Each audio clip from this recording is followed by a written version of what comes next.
கர்த்தருக்கு மகிமை உண்டாவதாக. யானை இருந்தாலும் 1000 பொன் இறந்தாலும் 1000 பொன் என்ற பழமொழியைப் போல பாஸ்டர் ஜான் ஜெபராஜ் அவர்கள் ஊழியம் செய்த தருணங்களில் அவரை குறித்த காணொளிகளை சமூக வலைதளங்களில் ஒளி பரப்பி அநேகர் பலனடைந்து வந்தார்கள். அது நல்ல செய்தியாக இருந்தது. அதுபோல தற்போது ஜான் ஜெபராஜ் ஊழியம் செய்ய முடியாத சூழ்நிலையில் சிறையில் உள்ளது வருத்தமளிப்பதாக உள்ளது. இந்நிலையில் ஜான் ஜெபராஜ் அவர்களை குறித்து அவதூறு செய்திகளையும் அவருடைய பெயருக்கு களங்கம் விளைவிக்கும் செய்திகளையும் சமூக வலைதளங்களில் பரப்பி அதன் மூலம் பலனடைந்து வருகிறார்கள். ஜான் ஜெபராஜ் பெயரை வைத்துதான் இவர்கள் பலனடைந்து வருகிறார்கள் என்பது மறுக்க முடியாத உண்மை.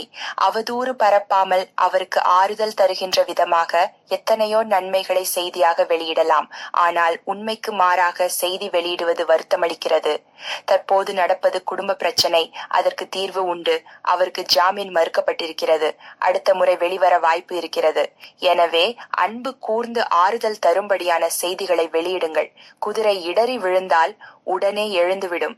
யானை கீழே விழுந்தால் எழுவது தாமதமாகும்.